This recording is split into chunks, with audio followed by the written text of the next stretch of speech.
Hey everyone, super excited to have Nico today to talk about his own game, Dreamed Away, and his experiences with game development and working in the Godot Engine. I've actually been wanting to talk to you for a while now because I shared Dreamed Away on my weekly, I when remember. it was This Week in Godot. Yeah, and I feel like it was even like last year that I shared it. Yeah, I think it was. Yeah, it was last year. Yeah, and I just remember, seeing the game pop up, and it really grabbed my attention. And it seems like you've got a lot of really cool stuff going, and you're still working on it. So the first thing I'd like to hear is one, just kind of introduce yourself and a little bit about yourself, and we'll talk about your game, Dreamed Away. Yeah, thanks for having me today. I'm really excited to talk about the game. I'm Nico. I'm a software engineer. Dreamed Away is my first game. I started working on it 3 years ago, and I recently went full-time in July. I'm French. I live on the West Coast in Brittany, and the game also takes place in Brittany in the 90s. It's a bit like the Brittany of my childhood. And Dreamed Away is a project it's a passion project for me. That started with the birth of my second child. I really wanted to tell a story about the bond between two siblings, the fears and the doubts of being a parent and watching your children grow. If you haven't seen it, I'll throw up some video of the game, but there's so much character in it. Thank you.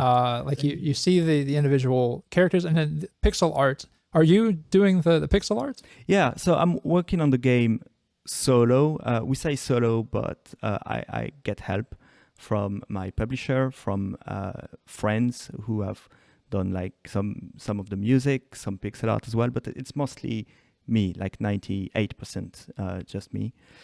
So yeah, I'm doing the pixel art, I'm doing the music, I'm doing the sound effects, I'm doing the level design, I'm doing the programming, I'm doing some of the marketing. Yeah, it's going to be a long list. Yeah.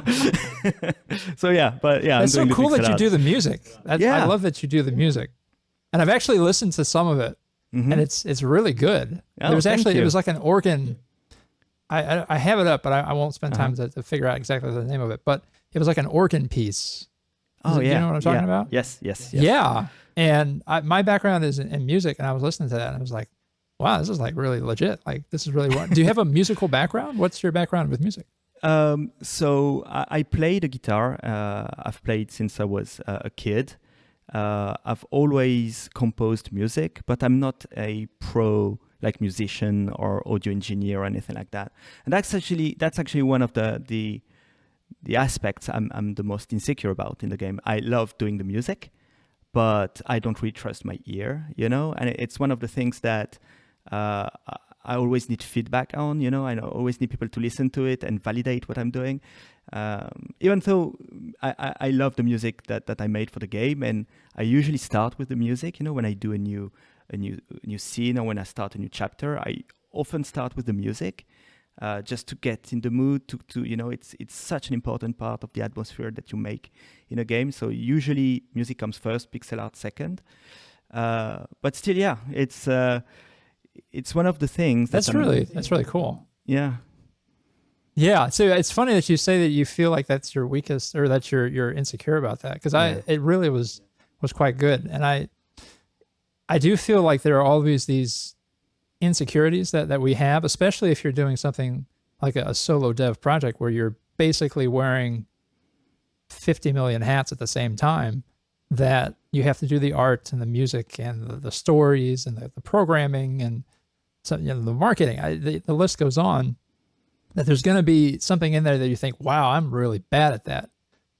But for the most part, you're actually not as bad as you think you are. You're actually probably pretty good. So that's really interesting. I think doing a game solo is a bit of a double-edged sword. On one hand, you get the complete freedom and total control over what you're making, right? So you can really build something from the ground up and really realize the vision that you have, right? You don't have to compromise, or you don't have to. It's your baby you're making, right? And when you're working on a passion project like me, it's super important. I wouldn't want to give the pixel art or any part of the game to anyone, because I really want it to come from me. So that's the upside of it. The downside is, well, you're doing everything, right? And and it's a lot of work. And even if you think it's a lot of work, think again, because it's a lot more work than you think it is, right? It's more work than you think it is. Oh yeah. It's crazy how much work it is. So yeah. Yeah, I find that to do something, and this goes for a lot of things, to do something by yourself, you're right, you have all this control, but you also, like, you have to put up guardrails for yourself, if that makes sense. Yeah, you have definitely. to keep your infinite ability to make decisions about stuff, and you have to keep yourself in your lane, or you're going to be very scattered. I found that's always, like you say, like that double-edged sword. So you said you had a background in software development. Yeah, so I'm a software engineer. I've worked for 20 years in IT. I only recently quit my job to finish the game, because I realized it would take me years to finish it, and I really wanted to get it out and get it released and have people play it. But yeah, I Dreamed Away is my first game. I'm really a software engineer. Yeah. Well, that's kind of. Did you do like small projects before Dreamed Away, like game jams or something like that? No, not even that. I was doing pixel art, but nothing serious. It wasn't. It was just like a hobby, a side thing I was doing. I always liked drawing and painting, and I liked the aesthetic of pixel art. So I was just doing pixel art on the side, as a hobby thing, like small animations, small, drawings, basically, in Sprite. And one day I realized I was doing a bit more than that, and it started looking like, I was making characters and building scenes, and then it started being a game. That's how it started. So how was that transition going from, do you work in like particular programming languages, or for the software engineering aspect? I've done a lot of things. I started with a language called Smalltalk that not a lot of people know about. Then I did a lot of web development. I worked for a few years as a research engineer in a lab in France on dynamic languages. Then I went back to the industry and I did more web development. Okay. And how was that transition then? Because I've talked to a few people, and there's always, not always, that's the wrong statement. There is often a sort of software engineering development background that people come out of. So how was that transition going from web development to game development? It's actually very similar in a way. When you think about it, a game is software, right? It's a software. The big difference between a game and any other software you may do is a game has to be fun, right? That's a big difference. Software you sell needs to work, a game needs to be fun. And of course, there's an artistic aspect as well, right? And a lot of other things. But when it comes to programming, it's very, very similar, right? Web development is very specific with the technology stack that you would use. And I'm using Godot, which is a different tech stack. But in the end, you're making software. Very true. I mean, why Godot then? What drew you to that engine? So I used a few different engines. I didn't start with Godot. It started in JavaScript, actually. The very first version, I wasn't really serious about the game. I just wanted to, have my characters move around on the screen, and So I started with JavaScript, and then I quickly realized that would be a dead end. Then I moved on to Lua with Lua Love. Which was nice. I think it's a very nice library, and it's very good. I would probably use it for game jams and stuff like that. But at some point, it became serious. I realized I was making a game. I was getting serious about it. And then I started looking for an engine, like a proper engine, batteries included, something with like good controller support, something with, all of that. And Godot was the obvious choice. First, it's open source. It was getting quite mature. It's excellent for 2D as well as 3D. It has great support for UI, which is not always a given with game engines. A lot of the times you have to do the UI like yourself by hand. Godot has great support for theming, for different UI elements, I've always found it's very similar to web development in a way, just how they've structured it. Yeah. So you felt right at home. There was no, no big deal. The learning curve was quite easy, honestly, with the UI. The UI especially, Yeah, that I felt the same way. I've always felt that it was very, cascading style sheets. It was grids and layering and everything kind of made sense that way. Was there something that kind of drew you into it in terms of like you tried it out and you're like, this is going to work? Was there a feature or anything? I think that the way you build a game in Godot with the scene tree and nodes, the way you compose everything just made sense to me. It was very intuitive, very easy.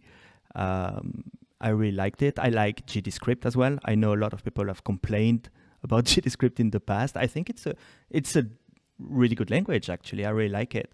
I've done a lot of Python in the past, so it was very easy.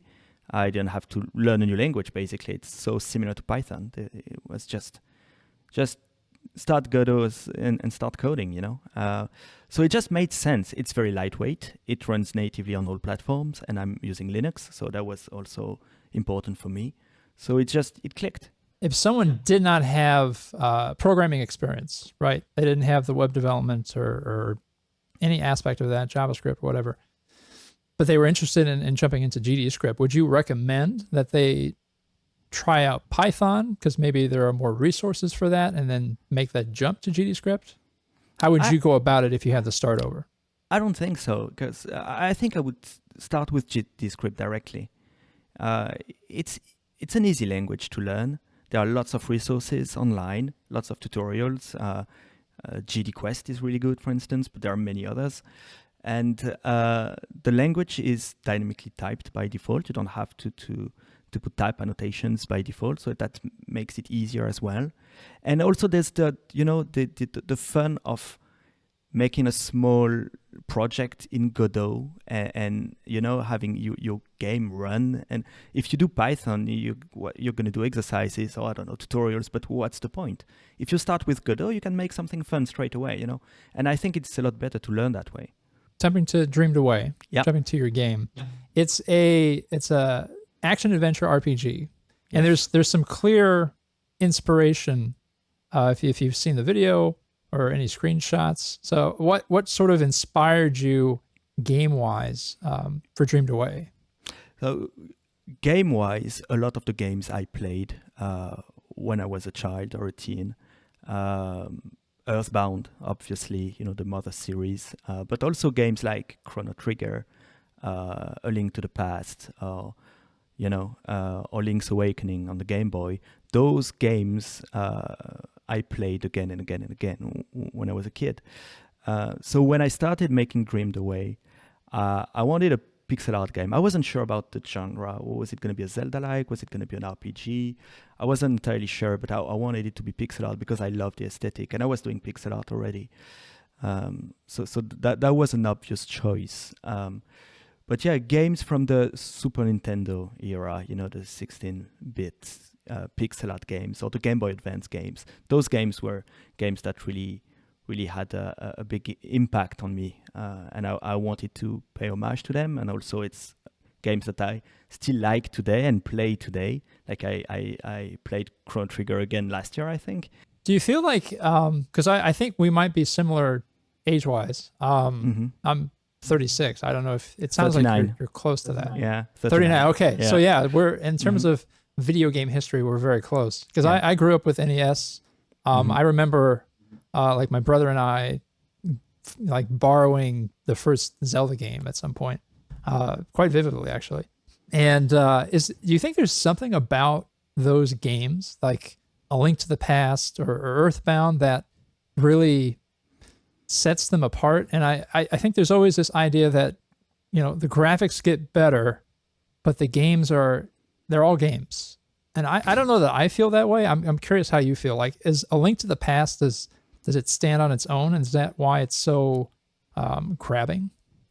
Yeah, there's, of course, the nostalgia aspect of it. That's the games we grew up with. So, of course, we're biased, right? Because...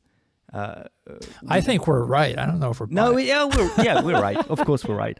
But also, I think those games, they have aged very well. If you play Earthbound today, it's going to look dated. The mechanics are going to look dated.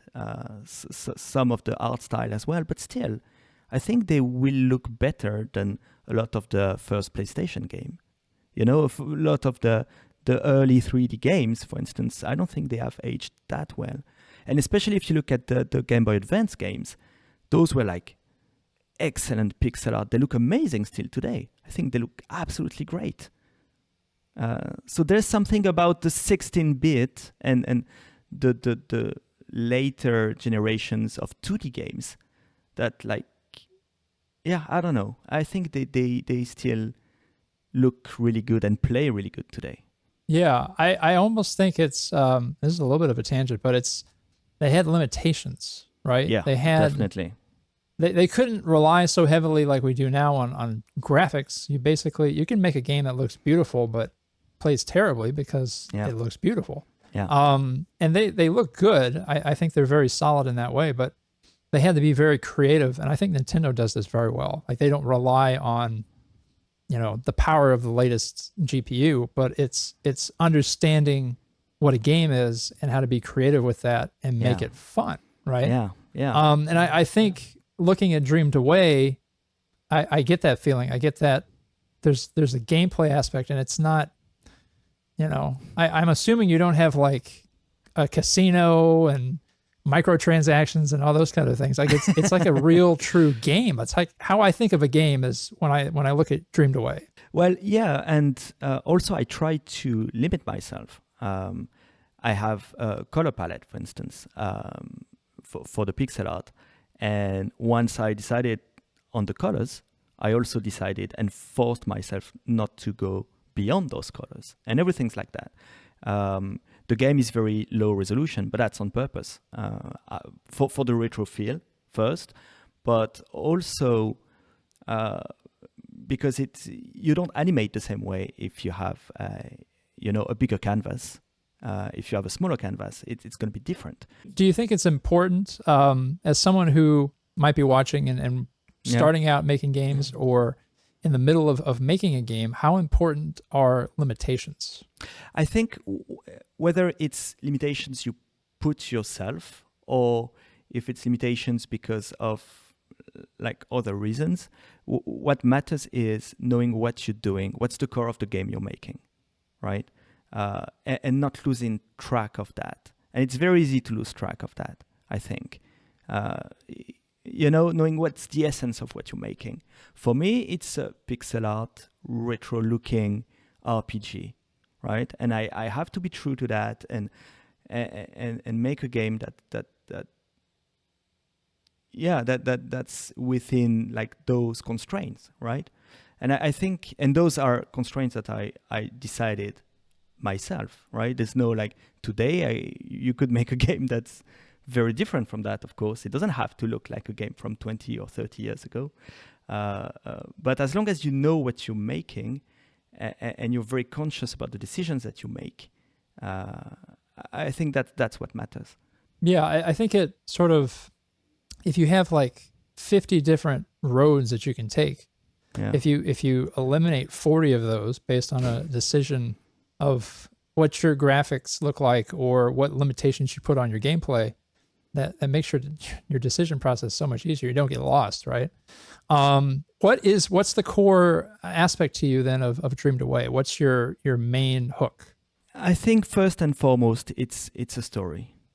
I think that's it's an RPG. It has cool mechanics. It has a bunch of stuff. But first and foremost, it's a story I wanted to tell.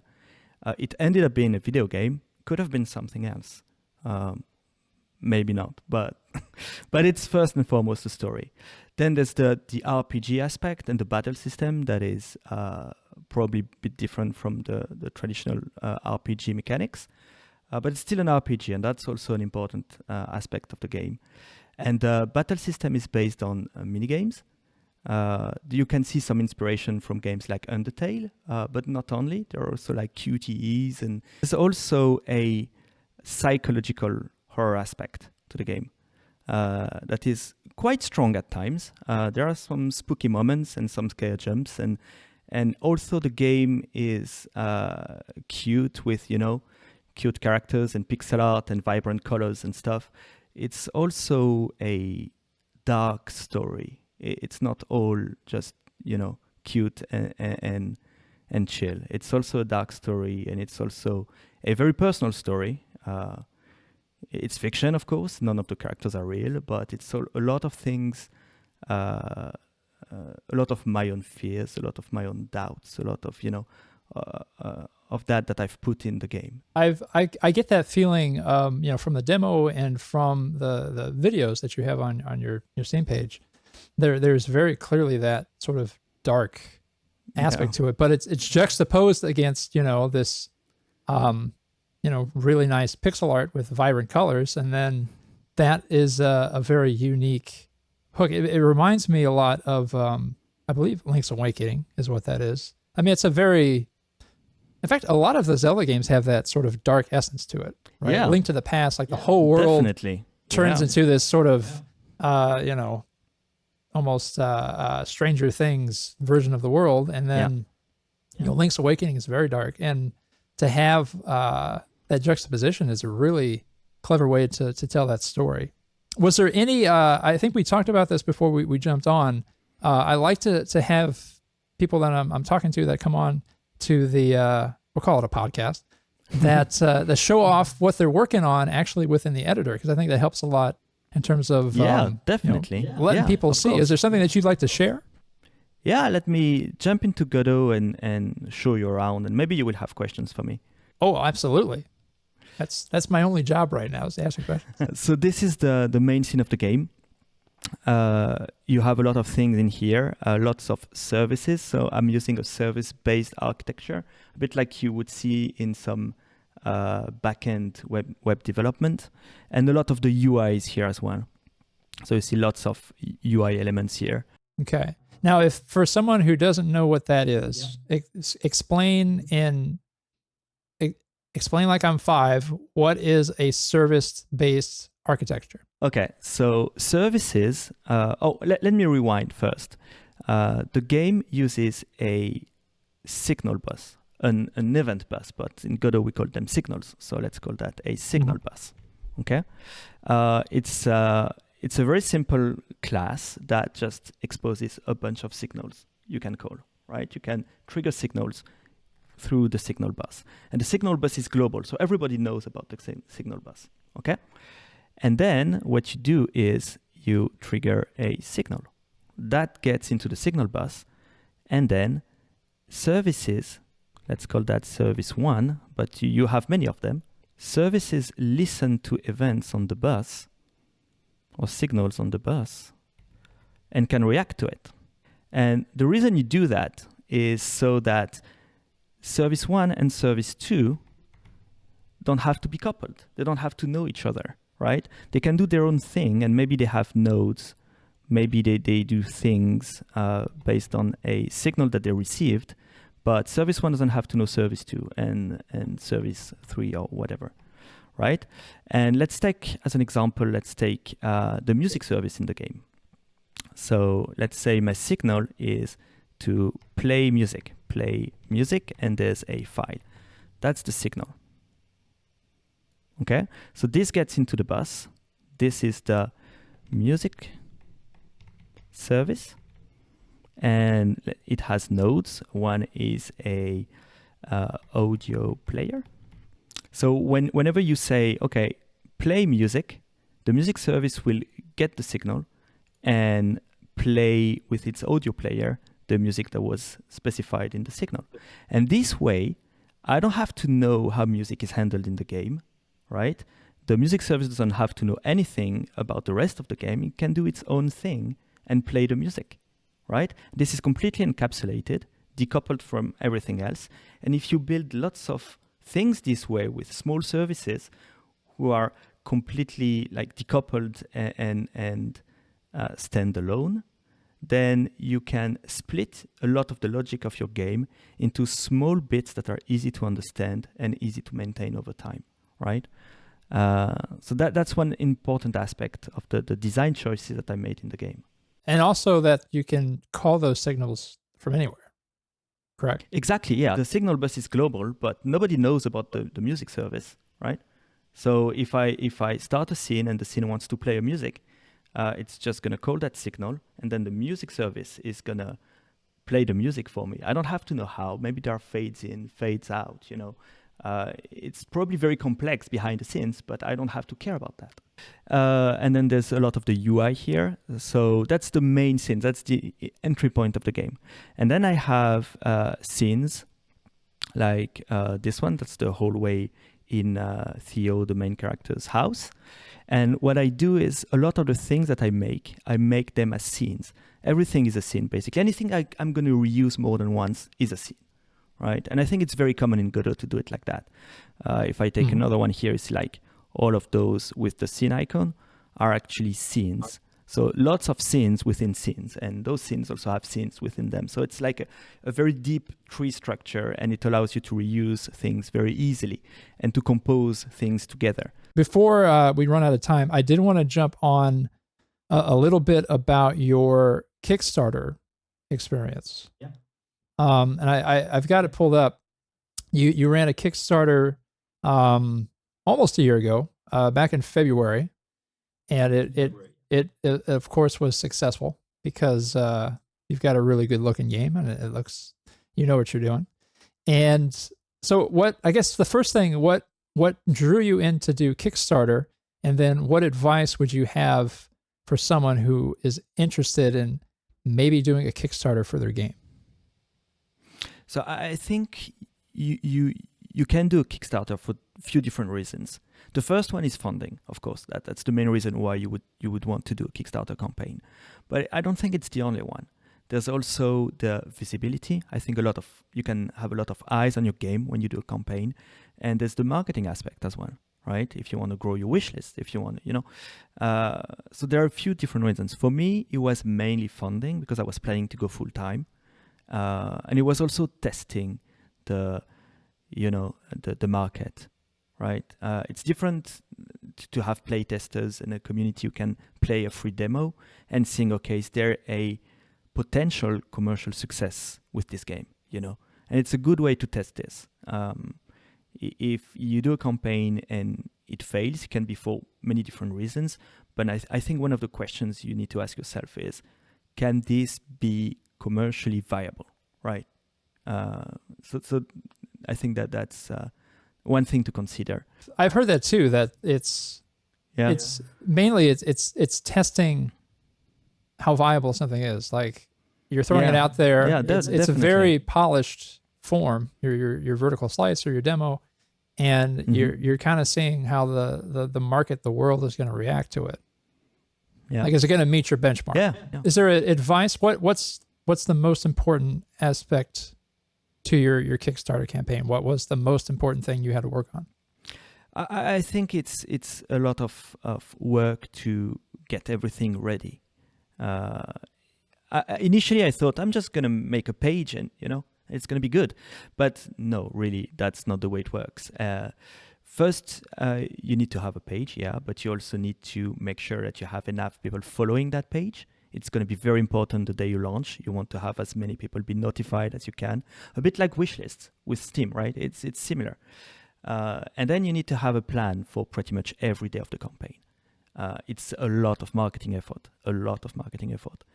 So it's a lot of planning beforehand. You need to be on social media all the time. You need to know, have different beats during the campaign. The first 48 hours are really important. The last 48 hours are equally important.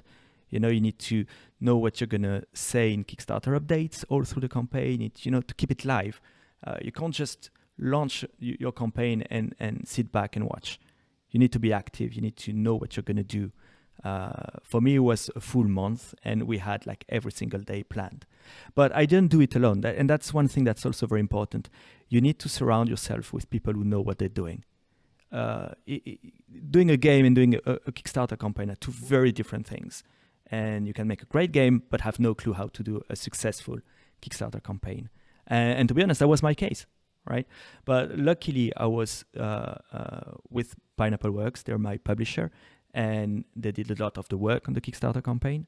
They knew what they were doing. It wasn't their first crowdfunding. So we worked on it together. And I think that's also very, very important. Don't do it alone. Get help from people who know how this works and can teach you and help you. It's going to be a lot of work. Yeah. No, you mentioned your publisher, Pineapple Works, correct?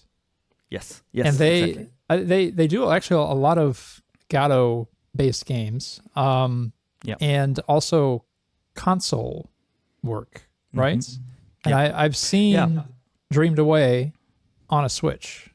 So how did it get on a Switch? So they have their own tech for consoles, for Godot specifically. And that's one of the things that made me sign with them. First, they're really nice people. When we met for the first time, I actually didn't know they were a publisher. We were just talking on Discord. I thought they were a dev initially. I didn't know. I didn't know them, right? And we talked and talked. We got to know each other. And at some point I realized, well, you're working at Pineapple Works. That's a publisher, right? And you specialize in Godot. So I looked them up and I realized, okay. But yes, they're doing not only Godot, but they specialize in Godot. They have their own tech for porting to consoles. And they're really experts in the engine. That was also important for me because I was new to Godot, right? When I met them, I only recently ported the game to Godot from Lua Love. I was like learning and making mistakes because it was new to me, and they could like technically help. That was super important to me. Working with someone who I knew could help me if I was stuck, could give me advice. What's idiomatic in Godot when you don't know the environment, you know? But they also helped me with tons of stuff. Marketing, of course. We do marketing together, hand in hand. Press outreach, it's them. Like I never had to contact the press or anything like that. Also QA. They do a really, really good job with QA. And it goes beyond just testing and fixing bugs or reporting bugs. It's also pacing, balancing, dialogues, like, you know, editing dialogues, discussing issues with how a specific story beat is being told, or, you know. Sounds like there's a very sort of like mutual relationship there. Yeah, it's not like, definitely. Hey, your game looks really good. I'll give you a little bit of money and I'm going to check in with you in about 6 months and see how you're doing. It doesn't sound like that. If that's the kind of relationship you have with your publisher, I think you need to think about like why you have a publisher, right? Is there one thing that you would suggest to someone who is thinking about maybe reaching out or is having publishers reach out to them? Is there maybe one piece of advice in terms of deciding whether they are a good publisher or a bad publisher? There are lots of clues, I think. One is how much are they willing to support you during the production? And what can they do to support you during the production, right? People think of publishers for media outreach, marketing, but I think it goes beyond that. I think it's also advice. It's also collaboration during the production of the game itself, like helping with the community. If you want to do playtests, I think you should. Can they help you set it up? What about localization? What about all of this? So I think if you talk with a publisher and they want to do all of this with you, it's a really good sign. And I think you should, also trust the people you work with. So building trust and not. I know a lot of indies want to sign, and they're eager to sign and they want to sign as soon as they can. So, but I think that's a mistake. You need to think about what you're doing. If you care about your game, you need to make sure that you're working with the right people. It's yeah. When I was talking with Play with Firstifer in that discussion, and it was really, and I totally agree with, if you're looking for that relationship, there needs to be a reason why you are looking for that relationship. Now, if it's just money, that's one thing that comes with extra, handcuffs that might pop up. But if it's for marketing, then you have a reason for it. But if you don't have a reason and you just want to get a publisher to get a publisher, then, think about it maybe a little bit longer. Yeah, and not everyone needs a publisher, actually. I'm not sure everyone does. If you know why you're doing it, and I think there are many reasons for doing it, then go for it. But think about whether you need a publisher at all. Maybe you don't. A lot of games get released every day, and they don't have a publisher, and that's fine, and they are successful. The internet is a magical thing sometimes. Yeah. What's your favorite part of game development?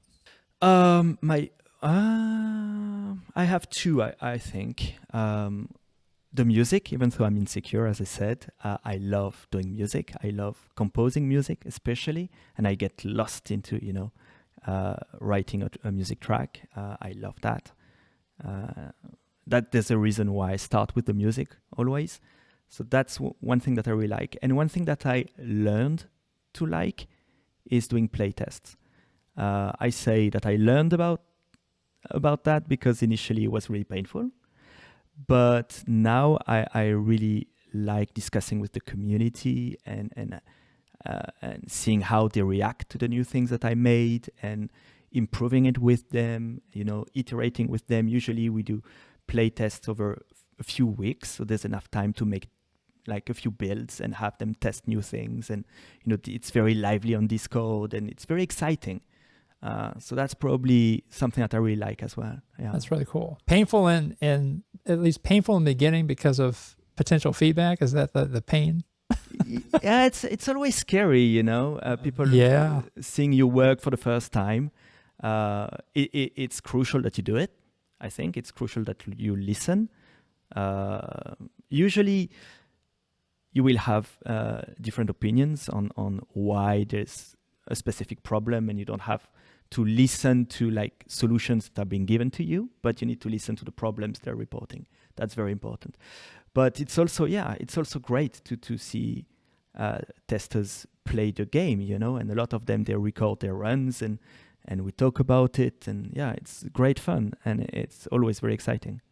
If there's ever a question about games in general being an art form, that that parallel of making something and being utterly terrified when you have to show it to someone, that I think that kind of makes it an art form to me. Least favorite thing about game development? That's a tough one. Time management. It's so much work. Having the time, I'm doing the game mostly solo, not entirely, because we talked about Pineapple Works and the help they provide. But still, it's so much work, and you don't want to do your game in 20 years. At some point, you need to release, right? Managing the time, managing the scope, being realistic about all of that. Sometimes you need to take shortcuts. It's the way it is, and that's often painful. But yeah, I would say time management and scope management. I love that answer.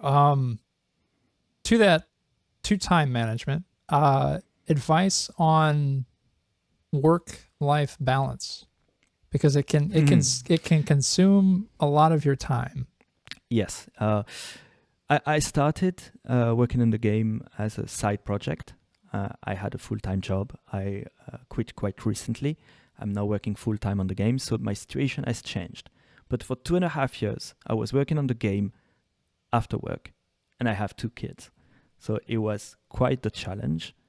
I would say be careful not to burn yourself out. That can happen quite easily. Be sure to scope things well. It's going to take more time than you think, so be sure to, make a smaller game. That's fine. Make something that you can finish. It's hard. It's really, really hard. And also take time away from the screen. I'm guilty of not doing it enough, but I try to. There's a life outside of the game that you make, and so take breaks, recharge, rest. I think it's very important. This is really funny because I recently told my wife that I want to pretend it's the 90s again, in the sense that I don't have my phone with me all the time. And just, like you had to go to a computer and dial up the internet. I don't want to do that again, but I don't want to have like the world in my pocket at all times. I think it can be very unhealthy. So yeah, I think that's a great answer to that. Well, Nico, first, thanks for chatting. A lot of really interesting. Thank you. And again, I love these conversations because there's tutorials online about, this is how you code this thing, and that's really great, but there's no personal aspect to that. And I think, this is a very, game development. If you're serious about it, you're taking a part of yourself and just ripping it out and showing it to people. And that's a very personal thing. So to have these personal experiences and how you're dealing with, work-life balance and what parts of it that you love, and working with a publisher and difficulties and everything else is, I think, super, super helpful. And just really appreciate you sharing everything. Yeah, of course. Thank you for having me. It was a lot of fun. And Yeah. it was Now, great. Dreamed Away is coming when? When is it coming? Great question. Early next year. That's the plan, at least. Early next year, yeah. I'm currently working on the last 2 chapters of the game. So there are 6 chapters in total. The first 4 chapters are done. I'm working on chapters 5 and 6 right now. The plan is to have it finished early next year, but then there's work on localization, porting the console, all of it before you can actually release the game. But still, at least first half of 2025. Okay. And you can get the demo is playable right now. Yes, definitely. On Steam. Yeah. So check it on out. Steam and Wishlist. Join Discord. If it speaks to you, get involved and enjoy it, and really support this man right here, because he's done a lot of hard work and it shows.